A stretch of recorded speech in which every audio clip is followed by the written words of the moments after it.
Кыргызстанда жаңы нур терапия боюнча аппарат ишке берилди. Жагымдуу себепке байланыштуу ачылыш салтанатка премьер-министр өзү катышты. Бабатрон 2 гамма терапевтик аппараты улуттук онкология жана гематология борборундагы Индия тарабынан бекер берилди. Премьер ошондой эле Дубайга болгон иш сапарында индиялык кесиптеши Нарендра Моди менен жолукканын жана ушундай эле аппаратты Ош онкологиялык клиникасына суранганын белгилеп кетти. Бабатрон 2 зыяндуу шишиктерди нур терапиясы менен дарылоо үчүн каралган гамма терапевтик аппарат болуп саналат. Улуттук онкология борборунун директорунун айтымында ушундай нур терапиясын жылына 2000ге жакын кыргызстандык алат. Бирок бул аппаратка муктаж жарандардын саны мындан да көп болушу мүмкүн. Онкоцентрдин кызматкерлери, урматтуу бүгүнкү ошо Индиядан келген коноктор, урматтуу журналисттер, ушу учур менен пайдаланып мен чоң рахмат айтмакчымын. Ошо биздин Индиядан келген коллегаларга, Индиянын өкмөтүнө, ушу жерде элчи айым турат. Элчи айымга чоң рахмат. Ошо Индия мамлекети бизге чоң жардам берип атат. Мына бүгүн буюрса биз Бабатрон 2 деген аппаратты ошо Ачы Аземинде турабыз. Бүгүндөн баштап бул аппарат иштеп баштайт. Биздин кыргызстандыктарга, кыргыздын жарандарына ошо чоң мындай жардам бере турган аппарат. Онко оорулар менен ооруп аткан адамдарга бул аппарат абдан чоң жардам берет, зор жардам берет. Мындан тышкары өкмөт башчы улуттук онкология борборунун аймагындагы балдар жана чоңдор үчүн онкогематология бөлүмүнүн курулушунун жүрүшү менен таанышты. Премьер-министр Сапар Исаков Курманжандатка тасмасын чыгармачылык тобуна Токтогул атындагы мамлекеттик сыйлыгын тапшырды. Өкмөт башчы өз сөзүндө Кыргызстанды чыгармачылыгы аркылуу дүйнө жүзүнө даңазалаган белгилүү маданият жана искусство ишмерлерине сыйлык тапшыруудагы терең сыймыктануу сезимин белгиледи. Сиздер жазаган иштериңиз үчүн абдан терең таазим этем. Мен ойлойм, бул акыркы сыйлыктар эмес сиздер үчүн.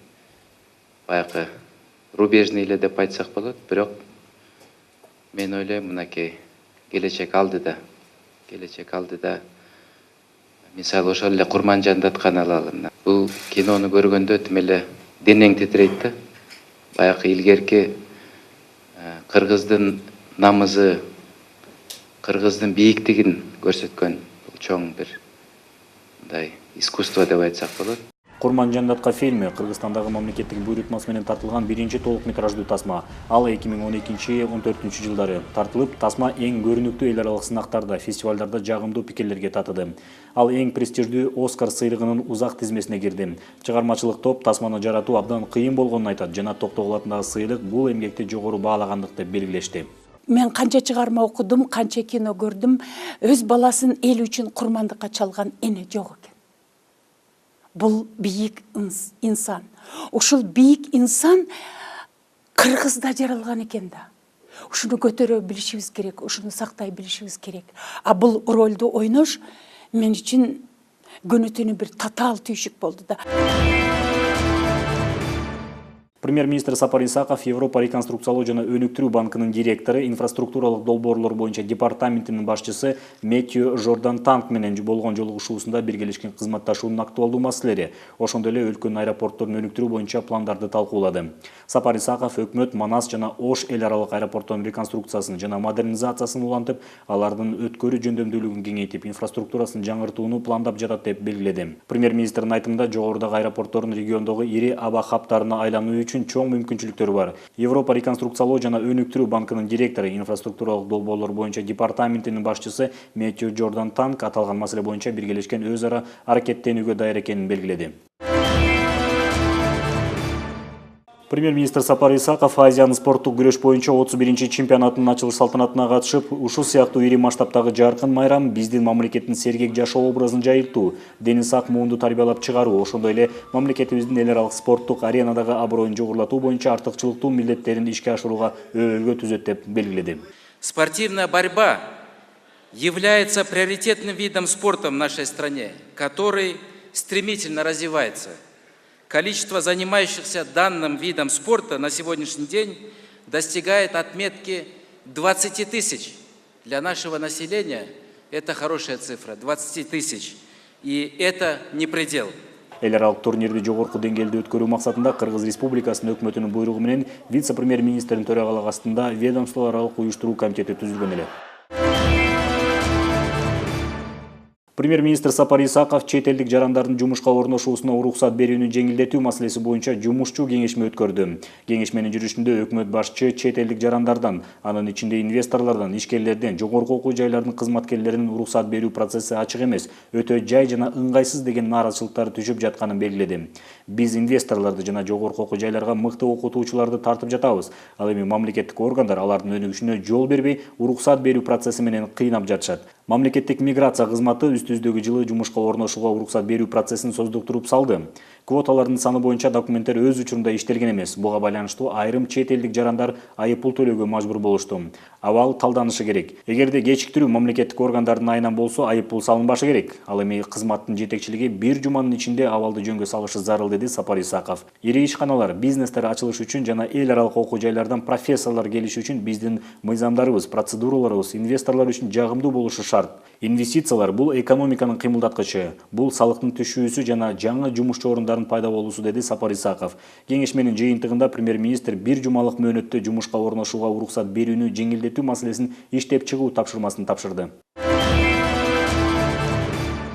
Вице-премьер-министр Санжар Мукамбетов Катардын тышкы иштер министрлигинин башкы катчысы Ахмад бин Хасен Аль-Хаммади менен жолугушту. Катардын тышкы саясат мекемелесинин башкы катчысы Кыргызстанга эки өлкө ортосундагы дипломатиялык мамилелердин 20 жылдыгына туш келген алгачкы тышкы иштер министрликтер аралык саясий консультацияларга катышуу үчүн келген.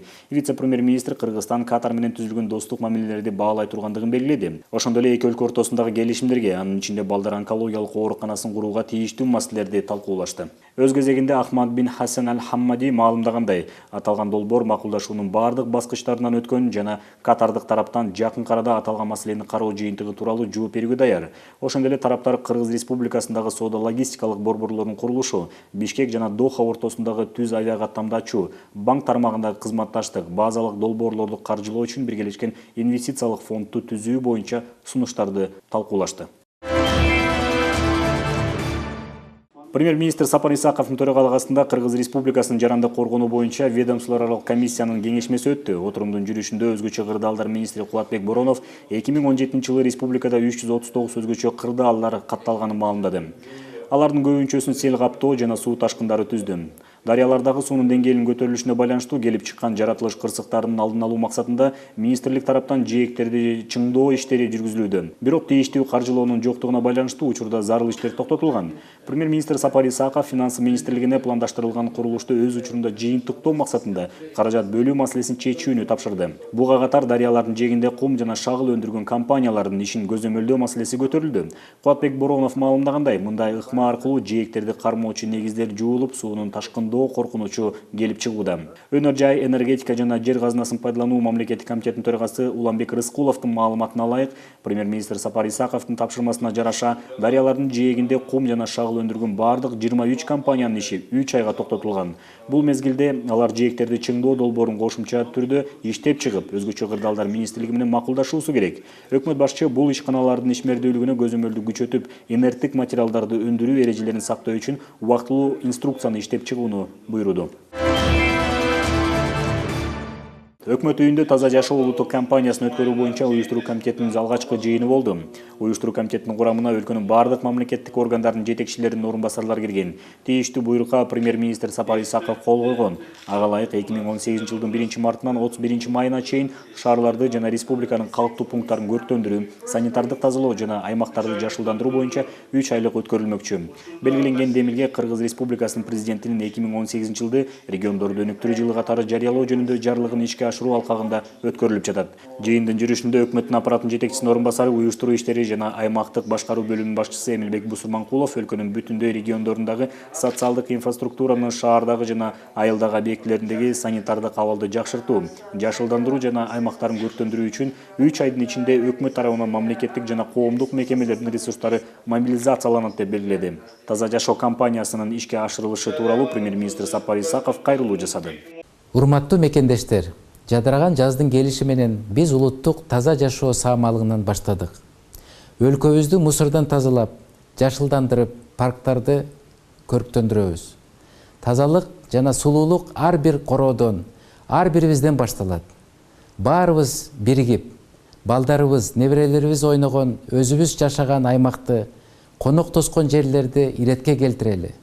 Мен бүгүн жарыялап жаткан улуттук таза жашоо кампаниясы буга чейин өткөрүлүп келген ишембиликтерден айырмаланат. Саамалыкка ар ким өз ыктыяры менен катыша алат. Өлкөбүздүн экологиясына кайдыгер карабаган, жаңы экологиялык маданий процесске кошулууну каалаган жаш муундарга үлгү көрсөткүсү келген баардык жарандарды, уюмдарды чакырабыз. Жалпы бизнес коомчулугунан экологиялык жоопкерчиликке тарбиялаган социалдык долбоорду күтөбүз. Жаштарды, коомдук бирикмелерди айлана чөйрөгө жаратылышка жана жаныбызда жашаган адамдарга аяр мамиле кылуу боюнча өкмөттүн аракеттерине кошулууга чакырабыз. Таза жашоо кампаниясы комплекстүү иш аракет болуп саналат. Биз жарандарыбыздын аймактарды жашылдандыруу, мусорлордон тазалоо, экологиялык билимдүүлүк жана жоопкерчиликтүү жүрүм-турум боюнча баардык аракеттерин колдоого алабыз. Урматтуу достор, кесиптештер, мекендештер, келгиле баарыбыз бир күч болуп, Кыргызстаныбызды таза жана көрктүү кылалы. Премьер-министр Сапар Исаков Кыргыз Республикасынын өкмөтүнө караштуу экологиялык жана техникалык коопсуздук боюнча мамлекеттик инспекциясынын директору Канатбек Муратбековду кабыл алды. Жолугушуунун жүрүшүндө ведомствонун учурдагы ишмердүүлүгү жана алдыга койгон пландары талкууланды. Экологиялык жана техникалык коопсуздук боюнча мамлекеттик инспекциянын директору Канатбек Муратбеков маалымдагандай, жаңы доорго 40 кадам өкмөттүк программасын ишке ашыруу алкагында ведомство тарабынан кичи жана орто ишкерлик субъектилерин электрондук форматта текшерүүгө мүмкүндүк берген тийиштүү программалык камсыздоо иштелип чыккан. Аталган тутум бүгүнкү күндө пилоттук режимде иш алып барууда. Канатбек Муратбеков кошумчалагандай, аталган чара ошондой эле бизнес субъектилери менен иш алып барууда коррупциялык тобокелдиктердин алдын алып, аны жоюуга мүмкүндүк берет. Жакынкы арада ведомство аркылуу планшеттик компьютерлердин кошумча комплекти сатып алынат. Өкмөт башчы ишкерлерди текшерүү процессинин ачыктыгын камсыздоо зарылдыгын баса белгилеп, ыкчам тартипте аталган программалык камсыздоону түндүк ведомстволор аралык өзара аракеттешүүчү электрондук тутум менен интеграциялоо маселесин иштеп чыгууну тапшырды. Биздин милдет жарандардын коопсуздугун камсыздоодо, укук бузуулардын алдын алуунун натыйжалуу механизмдерин пайдалануу менен ишке ашыруу болуп саналат. Бул тууралуу премьер-министр Сапар Исаков Кыргыз Республикасындагы Биргелешкен коопсуздук жана кылмыштуулуктун алдын алуу саясаты боюнча улуттук конференцияда сөз сүйлөп жатып билдирди. Бүгүнкү күндө укук коргоо органдарынын ишиндеги негизги басымды кылмыштуулукту болтурбоого, коопсуз чөйрөнү түзүүгө, мыйзам бузуулардын себебин аныктоого жана аны четтетүүгө коюу керек. Алдыга коюлган максаттарга мамлекеттин, жаранды коомдун, жергиликтүү өзүн өзү башкаруу органдарынын жана бардык кайдыгер карабаган жарандардын биргелешкен аракети менен гана жетишүүгө болот, деди Сапар Исаков. Өкмөт башчы укук коргоо органдары бул коомчулуктун бир бөлүгү, ошондуктан коомчулук менен приоритеттүү жана жооптуу кызматташтыксыз оң жылыштарга жана жыйынтыктарга жетүүгө болбойт деп белгиледи. Правоохранительный орган – это часть общества, и поэтому без паритетного и взаимного сотрудничества самого общества позитивных сдвигов и результатов нам не добиться. Сегодня для нас важно изучить передовой опыт зарубежных стран, обсудить системные недостатки в наших структурах и выработать пути решения проблем.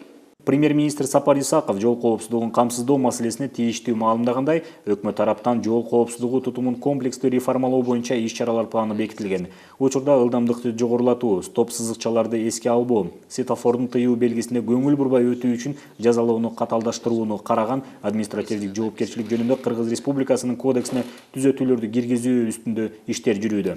Важным элементом обеспечения дорожной безопасности должно стать внедрение современных систем контроля за движением и минимизация человеческого фактора при определении ответственности за нарушение правил дорожного движения. Өкмөт башчы жаранды коом өкүлдөрүн жакынкы арада коомдук талкууга алынып чыга турган акылдуу шаар долбоорун ишке ашыруу концепциясын дыкат иликтеп чыгууга чакырып кетти. Премьер-министр маалымдагандай, келечекте милицияны полицияга өзгөртүп түзүү жолу аркылуу анын тышкы көрүнүшүн өзгөртүү мүмкүндүгү каралууда. Премьер-министр Сапар Исаков вице-премьер-министр Дайыр Кенекеевди кабыл алып, Ош облусундагы көзөмөл өткөрүү пунктундагы түзүлгөн кырдаалды жөнгө салуу боюнча буга дейре берилген тапшырмалардын аткарылышынын жүрүшүн талкуулады. Дайыр Кенекеев өз отчетунда белгилегендей, мурдараак берилген тапшырмага ылайык Достук автожол көзөмөл өткөрүү пунктунун өткөрүү жөндөмдүүлүгү жогорулатылган. Учурда паспорттук көзөмөл жүргүзүү үчүн кошумча 4 кабинаны, 2 республикага кирүү, 2 республикадан чыгуу үчүн кабиналарды орнотуу боюнча иштер жүрүүдө. Өкмөт башчы жүргүнчүлөр агымынын жогорулашына байланыштуу Достук автожол көзөмөл өткөрүү пунктунун өткөрүү жөндөмдүүлүгүн жогорулатуу боюнча ишти күчтөндүрүүнү тапшырды. Мындан тышкары Сапар Исаков коомдук тартиптин сакталышына, өткөрүү пунктунда жана мамлекеттик чек арадан өтүүдө жарандардын коопсуздугун камсыздоо маселесине басым жасады. Өкмөт башчы Дайыр Кенекеевке тапшырмалардын аткарылышын жеринде текшерүүнү тапшырды. Буга байланыштуу вице-премьер-министр Ош облусуна жумушчу сапар менен барды. Тапшырмага ылайык вице-премьер-министр Дайыр Кенекеев Ош облусундагы Достук автожол көзөмөл өткөрүү пунктунун ишин инспекциялады. Мамлекеттик чек ара кызматынын төрагасы Уларбек Шаршеев көзөмөл өткөрүү пунктундагы түзүлгөн кырдаалды жөнгө салуу жана анын өткөрүү жөндөмдүүлүгүн жогорулатуу боюнча жүргүзүлүп жаткан иштер тууралуу маалымат берди. Вице-премьер-министр Дайыр Кенекеев белгилегендей, Кыргыз Республикасынын премьер-министри Сапар Исаков Достук автожол көзөмөл өткөрүү пунктунун өткөрүү жөндөмдүүлүгүн жогорулатуу боюнча ишти күчтөндүрүүнү буйруду. Мындан тышкары ал учурда өкмөт тараптан мамлекеттик чек ара кызматынын аскер кызматкерлеринин санын жогорулатуу маселеси каралып жаткандыгын маалымдады. Премьер-министрибиздин тапшырмасы менен келдик. Көптөн бери өзүңүздөр билесиздер, азыр күнүнө мурунку 4000 болсо, азыр 7,5 алды 11.000ге чейин элдер өтө баштады да, ары бери санагандачы. Биздин бул жакта Өзбек Республикасы жана Кыргыз Республикасынын жарандары да буларга ыңгайлуу шарттарды түзүп бериш керек да. Баягы өзүңүздөр билесиздер, мурун жабылып калган да бул жер. Телеграмма менен өткөзүп, жана башка жанагы товарларды, телевизор жана башка плиталарга уруксат жок болчу да. Азыр Өзбек бийлиги буларга уруксат бергенден кийин ошол поток кетти да. Азыр эртең менен карасаңыздар, Кыргызстанды көздөй мындай очередь тизилип турат да. Жашылча жемиштерин көтөрүп алышкан барысынан. Анан кечинде бул жакты Өзбек тараптуу көздөй, Өзбекстан тарап көздөй элдерди эметет. Анан ыңгайсыз эмеси бул жакта ошол кабинкалардын жетишсиздиги болуп атат да. Вице-премьер-министр Дайыр Кенекеев жолдун кеңейтилиши пландаштырылып жаткандыгына байланыштуу Достук автожол көзөмөл өткөрүү пунктуна алып баруучу жол жээгиндеги курулган турак жай жана башка курулуштардын мыйзамдуулугу боюнча инвентаризациялоо жүргүзүүнү тапшырды. Эскертсек, 2018 жылдын январь айынан тарта Достук автожол көзөмөл өткөрүү пунктундагы паспорттук көзөмөлдөө иши 10 кабинада жүргүзүлүүдө. Япониянын Кыргызстандагы атайын жана толук ыйгарым укуктуу элчиси Йосихиро Ямамура биздин өлкөдөгү буунун балдар фонду ЮНИСЕФ өкүлү Юкия Мокуо жана Борбор Азиядагы буунун баңгизат жана кылмыштуулук боюнча башкармалыгынын аймактык өкүлү Ашита Металл ортосундагы алмашуу ноталарына кол коюу болду. Бул салтанатка премьер-министр Сапар Исаков катышты. Натыйжада Япониянын өкмөтү буу баңгизат жана кылмыштуулук боюнча башкармалыгы жана ЮНИСЕФ тарабынан ишке ашырылчу 2 программаны трансулуттуулук кылмыштуулукка, терроризмге жана баңгизатты мыйзамсыз жүгүртүүгө каршы туруу, эне жана баланын ден соолугун коргоо тутумун чыңдоо программасын ишке ашыруу үчүн Кыргызстанга $6,2 миллион бөлмөкчү. Сапар Исаков өз сөзүндө Япония өкмөтүнө үзгүлтүксүз колдоо көрсөтүүсү үчүн ыраазычылык билдирип, аталган келишим алкагында ишке ашырылчу программалар Кыргыз өкмөтүнүн артыкчылыктуу багыттары менен үндөш экендигин билдирди. Биздин тарыхыбызда энелер балдарын тарбиялап жана үйдүн куту болоору менен өлкөнүн көз карандысыздыгын жана улуттун гүлдөп өсүшү үчүн күрөшүп келишкен. Мындай билдирүүнү премьер-министр Токтогул Сатылганов атындагы Улуттук филармонияда аялдардын эл аралык күнүнө арналган иш-чарада билдирди. Апаларыбыз жашоодогу ар кандай кырдаалдарга карабастан улуу мамлекеттик ишмерлерди, аскер башчыларын, министрлерди, окумуштууларды, өз элинин татыктуу уулдарын тарбиялап келишкен. Бул баарыбыз үчүн сыймык, деди Сапар Исаков. Урматтуу айымдар, ардактуу апалар, эжекелер, карындаштар, мен сиздерге көбүрөөк ишенем. Сиздерге балдарды тарбиялоо милдети жүктөлгөн. Экономиканын, билим берүүнүн, маданияттын бардык тармактарында эмгектенип жатасыздар жана жалпысынан демократиялык, светтик мамлекетти түзүү сиздердин эмгегиңиздерге баа жетпейт. Урматтуу айымдар, баарыңыздарды дагы бир жолу мен чын дилимден куттуктайм. Саламатсыздарбы, эфирде Кыргыз өкмөтүндө берүүсү. Биз таза коом санариптик трансформацияга арналган маектердин сериясын баштайбыз. Анын алкагында билим берүү тармагында кандай өзгөрүүлөр болуп жатат бизге билим берүү жана илим министри Кудайбердиева Гүлмира Каримовна айтып берет. Кош келипсиздер. Гүлмира Каримовна, биз таза коом программасынын алкагында билим берүү тармагындагы чоң реформаларды күтүп жатабыз да, ошол эле жаңы стандарттар, жаңы окуу системасы боюнча. Ал эмнени түшүндүрөт жана кандай өзгөрүүлөр күтөт билим берүү тармагында? Саламатсыздарбы, рахмат сурооңуз үчүн. Улуттук таза коом программасы бул биздин системабыз үчүн дагы аябай маанилүү программа болот. Анан бул программанын алкагында билим берүү системасы бир нече багытта ишти алып барып жатат.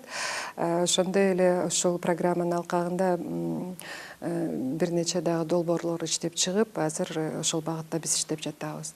Аны атап айтып кетсем, бул негизинен азыр 3 мындай чоң долбоорлор болуп жатат. Бул билим берүүнүн башкаруу маалыматтык системасын түзүп чыктык, азыр уже ишке кирип атат. Ошондой эле биздин бала бакчаларга электрондук кезек боюнча экинчи долбоор.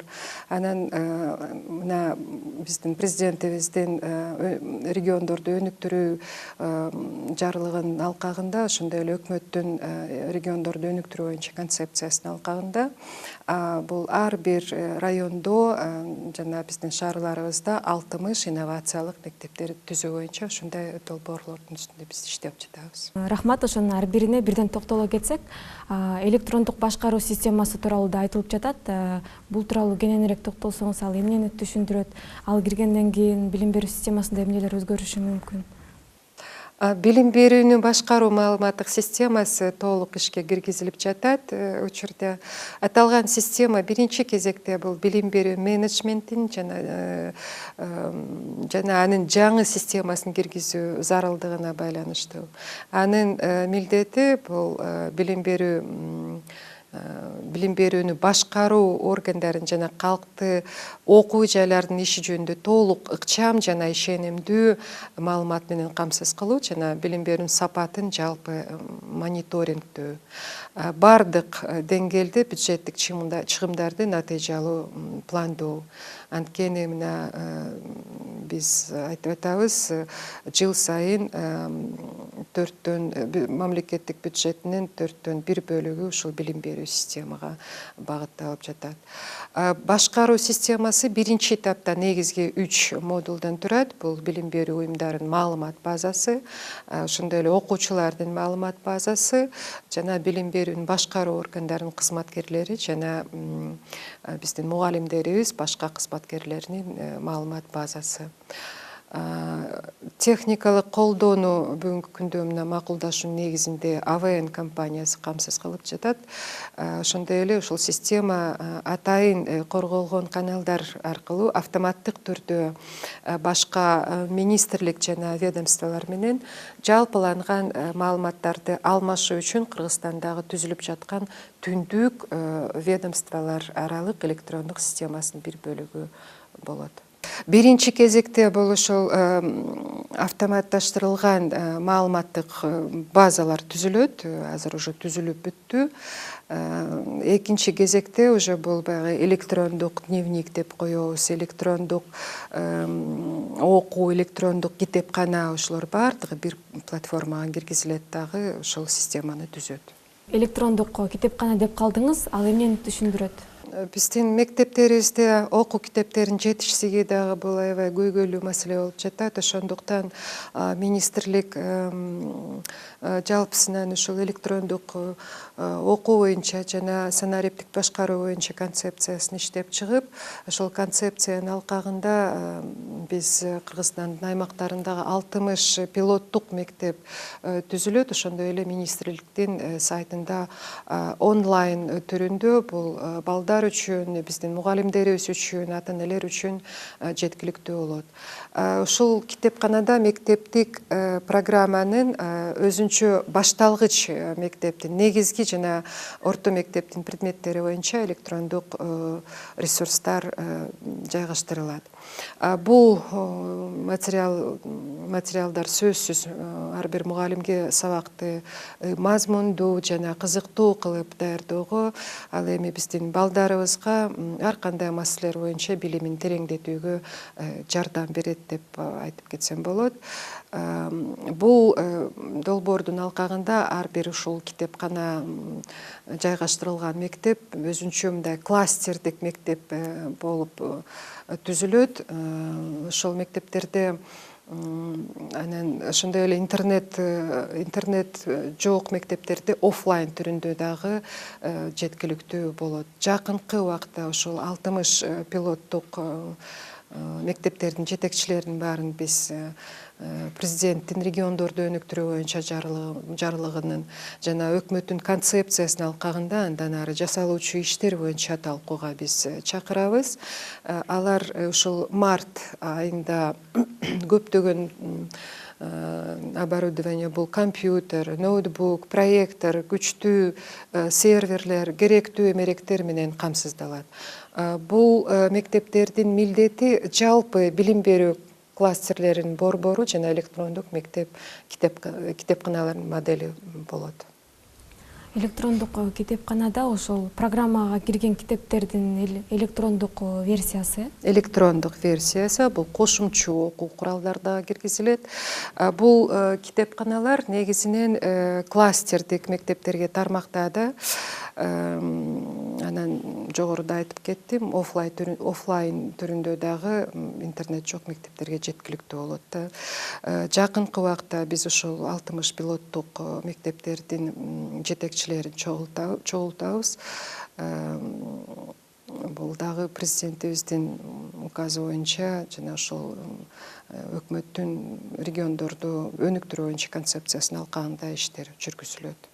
Ошондой эле бала бакчаларга электрондук кезекке туруу тууралуу токтоло кетсек да, бул көптөгөн ата-энелерге жардам арасындагы азайтмак эле. Ушул демилге бүгүнкү күндө кандай этапка келди? Баланын эрте коомго аралашуусунун маанилүүлүгү бул PISA дегендей биздин изилдөөбүз бар. Ошол изилдөө менен да тастыкталган. Алар мектепке чейинки уюмдарга барган окуучулардын натыйжалары бала бакчаларга барбаган балдарга салыштырмалуу бул орточо 20-дан ашык мынтка жогору экендигин көрсөтүүдө да.